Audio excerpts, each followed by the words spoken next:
Hello everyone, I am really happy today because the game which we are going to see today is really special. The reigning world chess champion Magnus Carlsen played against R. Praggnanandhaa in the 12th round of Tata Steel Chess Masters 2023, and this game is an incredible game. Just the way our channel is Incredible Chess Channel, and we are going to enjoy the ups and downs in this game. It was very complicated and we are going to straight to the game. But before we go further, I would like to say that don't forget to like this video, share this video with your friends, and if you are new here, do subscribe. So in this game, Magnus Carlsen was white, Praggnanandhaa was black. They started with knight f3, knight f6, c4, c5, and now knight c3. Well, symmetrical structure, you can say. Both the sides have developed the knights over here. All these 4 knights are already developed. c4 and c5 is there, almost same. They place e6, e3, e6, d4, d5. Well, still symmetrical pawn structure, right? And this is called as the semi-Tarrasch opening in the Queen's Gambit declined variation, you can say. And now here Magnus decided to play a3, and after d captures c4, bishop captures c4, a6 was played. Okay, the ideas of b5 are there in this position, and that's why he plays bishop d3, just going back, because like let's suppose you play b5 in this position, your bishop will not be attacked and you can simply go for castle. Well, he could have done this thing, same thing by playing castle also earlier, which is also very good move. Okay, but Magnus tries to play something interesting, so he plays bishop to d3, c captures d4, e captures d4, and this is the position which is very famous, I will say. Not exactly the position, but the structure. This is called as the IQP structure, or you can say isolated queen pawn structure. What is this structure is about? The pawn on d4 is isolated because there is no pawn to support this pawn, right? That's why it is called as the isolated, and it is on the queen's file. That is why it is isolated queen pawn. And IQP positions, I will say that the side which is having the IQP pawn will have a lot of room to play in the position. The pieces will be free. You can already see the bishop is free. This bishop is also free. Knight is ready to jump in the center. Castling will be done. The queen will come on e2 square. The other rook will come on e1, and one rook might come on d1 square. And this knight is ready to jump on e4 or somewhere. Okay, so white's pieces are ready to jump into the game very easily. Whereas the player who is playing against the isolated queen pawn, he will be most probably in this first 3 lines. Okay, these are the first 3 lines which will be there for the player who is playing against the isolated pawn. But the thing is there, which I would like to tell you, that this pawn structure is pretty solid, and if the endgame happens, or even in the middle game also, you can always target the pawn on d4 square, or sometimes it is on d5 square if black is having the IQP pawn. So in those structures, it all comes down to whether black can survive in the middle game and go into the end game, because any heavy piece end game which will arrive with the isolated queen pawn, if you are playing, it will be difficult for you, because the pawn will be bombarded, or you can say the pawn will be attacked by the heavy pieces, and it will not be so easy to defend the pawn. So most of the time what players with the isolated queen pawn they do is that they attack, and that's what Magnus Carlsen did in this game, and Praggnanandhaa played awesome chess too. So let's go through the game. Here g6 was played, plays bishop g5. As I mentioned earlier, the bishop is ready to come in the game. Bishop to g7, and now bishop e4. This is a little bit strange move which Magnus is playing. Maybe he wants to play d5 at some position, or he can even capture the knight on c6. So Praggnanandhaa said like, I don't want that thing to happen, so he plays knight e7 in this case, and now he goes for h4. White wants to attack. He doesn't want to settle down this position.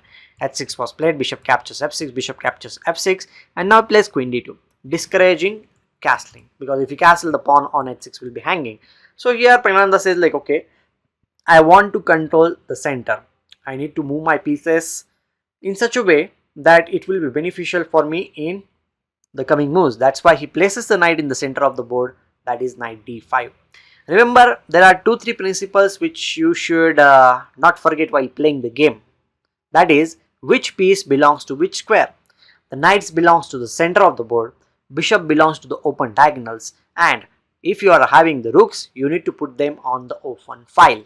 Okay, always remember this thing. I hope you will remember. And now Magnus continues with his pawn storm. He plays h5. Praggnanandhaa obviously did not capture. He plays g5 in this position, and now Magnus puts the knight in the center of the board. Even if you are a top player or a beginner, you can always see this thing that the principles which are basic will be followed by all the players, and the player who follows the principles usually gets good positions. Okay, so always try to follow good principles. Okay, he plays bishop g7. Now bishop into d5, e captures d5 and castle. Okay, this is the very interesting position, I'll say, because white is having two knights, black is having two bishops. Usually people say that the side which is having the two bishops is better, but it all depends upon the position of the pieces, right? In this position, bishop e6 was played, and you can see the bishop on e6 is not doing that great job. It is just defending the pawn on d5, which is a weakness. And bishop on g7, although it is on this diagonal, but it is just hitting on the knight, which is sitting in the center of the board. So I will say that bishops, although they are powerful, they are not having their open diagonals. That is very important. Whereas Magnus pieces, especially the knight in the center of the board, that e5 is a very good piece. So we'll see what happened in the game. Rook a e1 was played here in this position. He goes for the castle, and now the rook lift. Magnus always try to create his chances, right? Now he plays bishop f5, queen to d1. Well, I did not understand why exactly he played queen d1. Maybe he wanted to bring the queen on b3 or a4 square, attacking the pawn on d5 as well as b3. That's what I think. But in the game it did not happen, because the game continued in a very different fashion. He played rook to e8, and now here in this position, okay, why I said that knight belongs to the center of the board, because when the knight is in the center of the board, it attacks 8 squares at a time, and that too, some of the squares are in the opponent's camp. So you can see all the squares which I have highlighted here in this position are being controlled by the knight, which is sitting in the center of the board. So it is a beautiful knight, and when you are attacking some of the squares in your opponent's camp, that can give you a big advantage. And in this position, there was a tactic which Magnus Carlsen actually missed. You can stop the video, think about the position, and I hope that you will get the answer or the move which Magnus did not find in this game.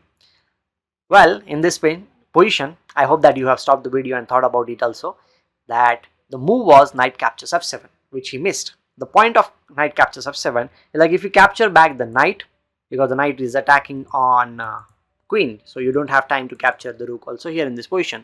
The point is, if you capture the knight, then white will play rook f3, the bishop on f5 is under attack. You can play queen c8 or queen d7, doesn't really matter. The next move is queen d3, and the bishop on f5 cannot be defended.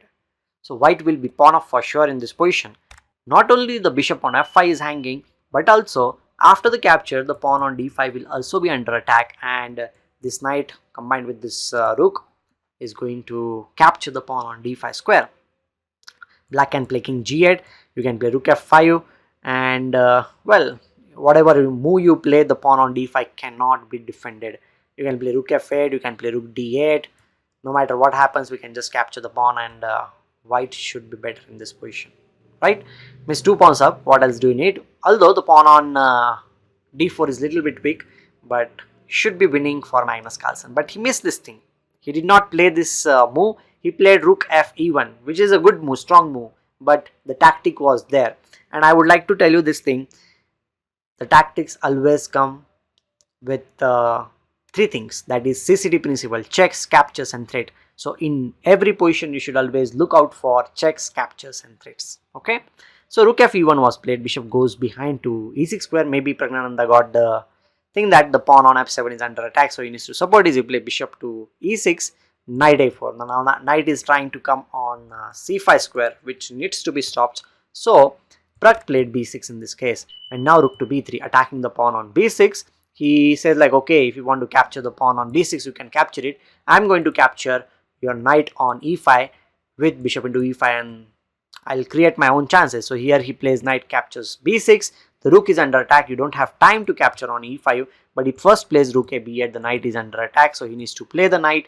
rook captures b3, queen captures b3, and after this he captures on e5, d captures e5, and now he plays queen a5. The queen is attacking the knight as well as the rook in this position. Well, the queen is supporting the knight over in this case, but you know the tactics are going to happen for sure in this case. So you play queen d1, bishop to g4, trying to dislodge this queen from this square because it is kind of overloaded. It is supporting the knight as well as the rook in this position, and if you capture the bishop, it will be a big mistake because the rook will be hanging on e1 square, so you cannot do that thing. He plays f3, attacking the bishop in this case. Bishop goes to d7 square, further attacking the knight. The knight needs to move, he moves it to c3 square, and now queen c5 check, king h2. And now here in this position, the best part of the game is going to happen. Until now, the players played a very fighting game, I must say, but now the things are going to go very wild. Here, Pragg played d4, attacking the knight on c3 square. Any normal player will just move the knight because it is being attacked, right? But another thing is also there that the pawn on e5 is under attack by 2 pieces now, and black is trying to get that pawn. Okay, one more thing which I would like to tell you, that if the pawn captures the knight on c3, the queen will be capturing the bishop on d7 square. So the knight on c3 is not going to be free. But if you capture the knight on c3, the pawn is going to roll forward in this case, that is to c2 square, and it will be like a baby queen. So what to do in this position? Magnus thought for a while in this case, and he came up with a very beautiful move, that is rook e4. Brilliant move.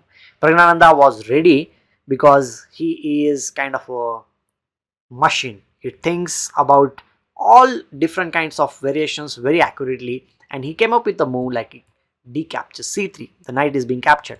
Queen captures d7. Now the rook is under attack. Well, again, you can always capture the pawn on e5, and maybe the game might be equal, but the thing is that you cannot capture here because then it will be a big blunder. Check, wherever you move the king, the pawn is going to just capture here, there will be a check and the pawn will queen, so it's not any option. Here in this position, instead of capturing the rook, you first need to play b4. Wherever the queen moves, now let's suppose you place this because you need to support your rook on e5, and then after this captures, rook c4, rook d3, a4, and this should be a draw.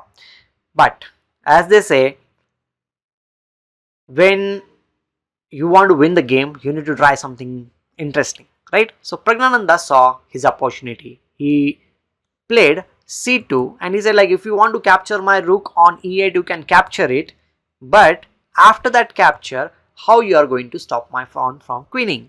Well, you can say like, okay, I can play rook to e1 and stop the pawn from queening.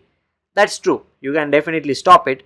But here now, if you just queen the pawn, okay, if you just queen the pawn, which is a possibility, it will not be that great for black because he is just pawn down in this case.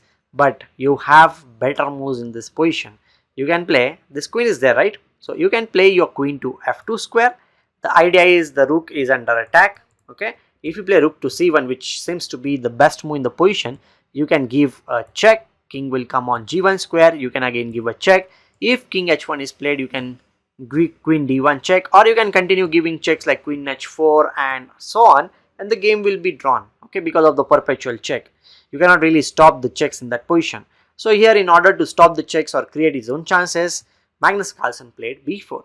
The queen is under attack. Where to place the queen? So he plays queen c3 because he wants to cover the e1 square in this position.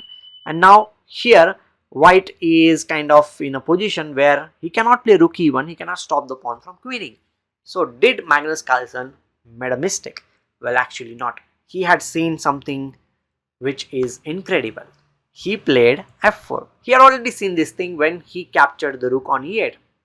Amazing calculation, isn't it? Today's video, I know it little bit long, but it is full of beautiful moves. f4 is really amazing move. Here Praggnanandhaa went on to queen the pawn.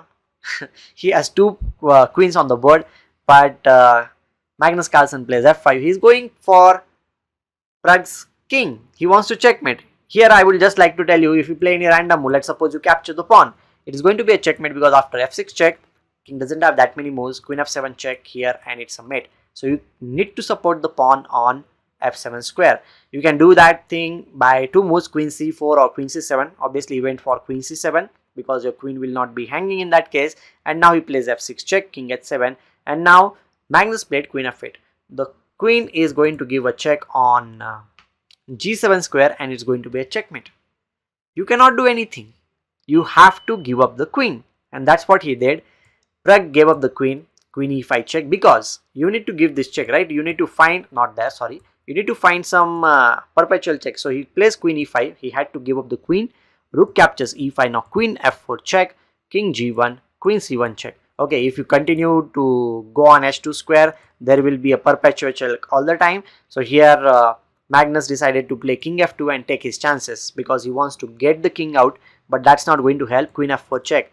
If you go back again, queen c1 check is a draw. So he plays king e2, trying to get his chances. Queen to e5. Now the position is equal. 4 pawns are there from both the sides. Okay, you can see this thing. Queens are there on the board, so it is a little bit tricky. The game did not end so soon. They continued with some amazing play. Queen e8, queen f1 check, king d4. I'll just go through the game a little bit quicker now, because I just want to come to the last position of the game, which was very tricky because both the sides were queening in that position also. Queen e5 check, king g8, queen b8 check, king g7. Queen came back to this position, queen check, and okay, white managed to create his own passed pawn by some series of moves. Black is having 3 passed pawns on the other side of the board, and they kept on pushing their pawns. Okay, this is the pawn race, and now here he goes behind on queen to a8. King came on d6 square, because what he wants to do in this position is like he wants to play like this and queen the pawn, something like that. Or maybe he wants to go after he plays g2, and now he plays king e5. What on earth is going on? Well, the queen on d4 is controlling the g1 square, so the pawn is not going to queen for sure. This queen is also supporting the pawn on a7, so yeah, you cannot really capture the pawn. The queen on a8 is kind of stuck in this position. You can give some checks, but that's not going to help you because white will just play here and the checks will stop, right? Means like if you can give a check, the king will come on f4 square and the checks will stop. And again you have to go back here because the threat of this and then this check is still there in the on the board. So here plays queen f3. It gives a check, king comes here, white queens the pawn. 2 queens, right? He gives another check, queen comes in between, and he captures, and now pawn queen check.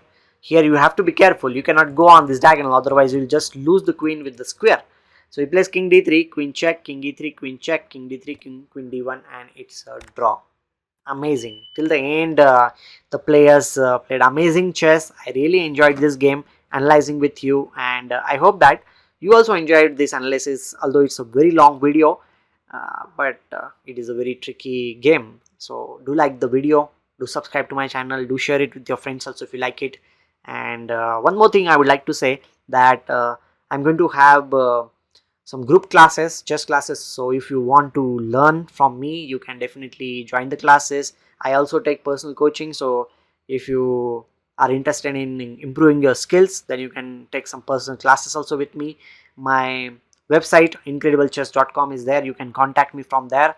And with this note, I will take your leave. Thank you very much for watching the video. Bye bye, take care, love you all.